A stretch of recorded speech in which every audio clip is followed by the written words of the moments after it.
Hi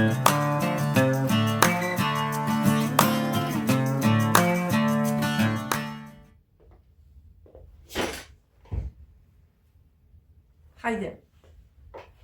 I'm glad you came. I want to tell you a story, and it's about an experience I had a long time ago.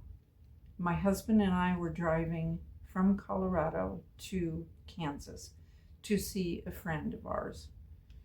And if you've ever driven through Kansas, you know what it's like when the wind is blowing gently over the wheat fields.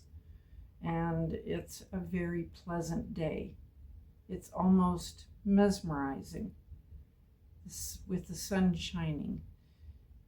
The wheat kind of wafts like it's waving. I think that's in a song. Anyway, we're riding along, and back in those days, we didn't have XM stereo. We had an old, I think it was like a 70-something Chevy Love. It was just a little truck.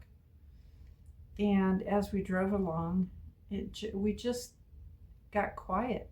We weren't talking to each other. We had the windows down, and it was a very pleasant day. I was enjoying the ride, watching the wheat. And all of a sudden, I heard a voice, like it was right here over my shoulder, a male voice, and it said, "Go pick up the cup." It startled me because that was not a crew cab. We only had a front seat. There was nothing behind me. But I looked. I actually looked because I heard this voice right over my shoulder. And it just startled me. And I turned to my husband to say, "Did you hear that?" But as soon as I turned, the look on his face was that he was just driving along. He was enjoying the day as I had been. He didn't hear anything. He wasn't turning to me like, "Wow, did you hear that?" So I stopped myself. I didn't say anything. And I looked back out the window and I thought, what the heck was that? Okay, if that's in my mind, then what's the cup? And where am I supposed to go pick it up? And what is this all about? Okay, wait a minute. Is this an allegory or something like that? What could it mean? What was I thinking about beforehand that might have triggered something like that? And I just thought and thought and thought, what could it have been? What was going through my mind?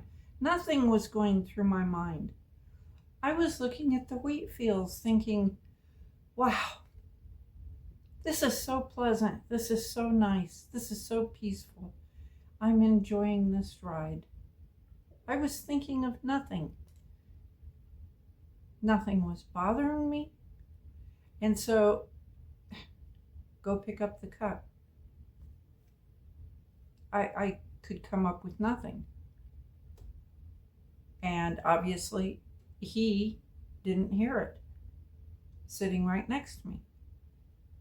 So I decided to set it aside. In my mind, just set it to the side. Something's weird going on, and maybe it will reveal itself. It will. An explanation will come. So I set it on a mental shelf and left it there. And we went on with our journey.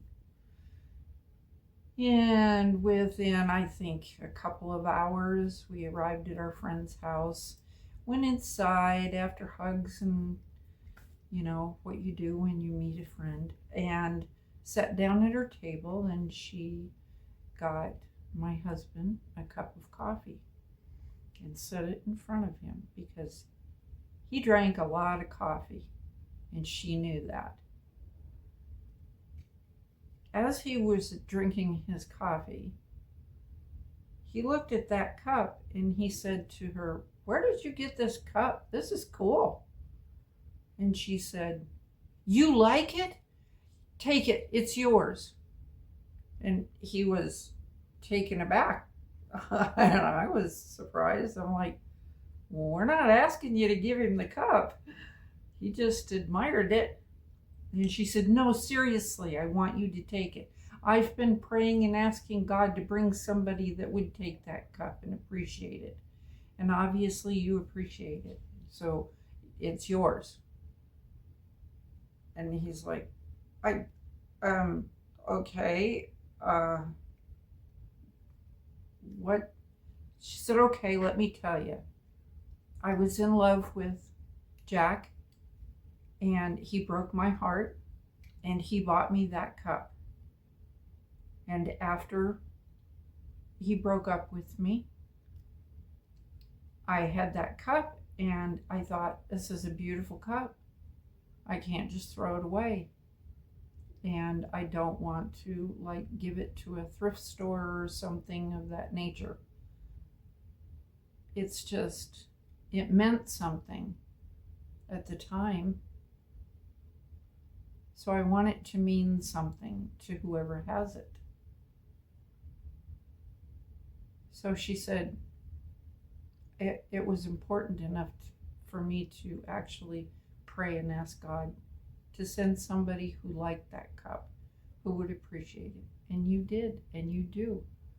And that cup is yours.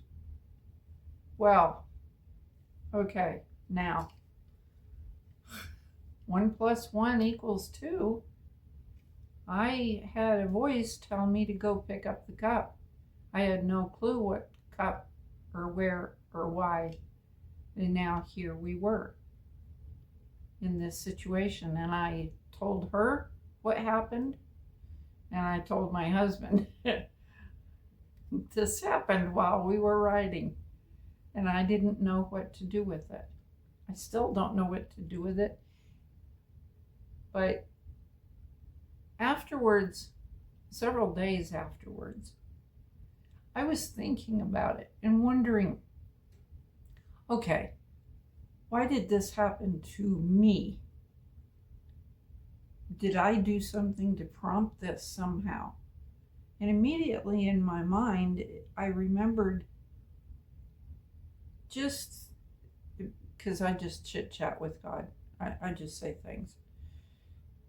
I don't do these big formal prayers where I get on my knees and fold my hands and all that. No, I was just chatting, and I said, one of these days I would like to really hear your voice. I mean, all these guys in the Old Testament, these prophets, they heard your voice.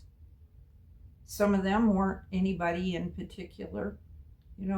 Moses murdered somebody, and yet he became somebody you talked to. There's a lot of other ones, all those prophets and everybody. They were just people, but you picked them for some reason to speak to them. I'm just people, but I would really like to hear your voice. I would like to know that you could talk to me, actually in a voice with words that I could hear. So, if that's something that we could do, I would like to have it done. And suddenly I realized, okay, I did prompt what happened. I asked for it, and then it happened. So, why am I surprised? Because it was important to my friend, the topic, But you think when God's going to speak to somebody, it's going to be earth-shattering. Oh my goodness, you're going to go out and do something like, well, tell the world to get right, and it's going to matter what you said.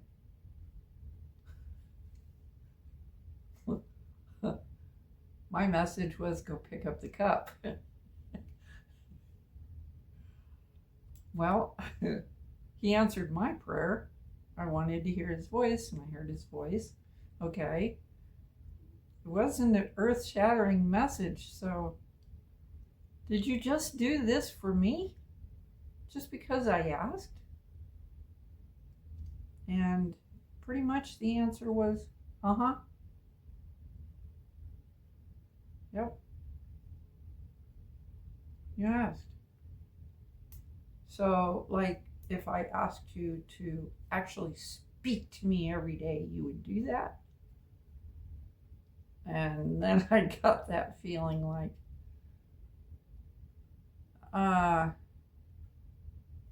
what purpose does that serve?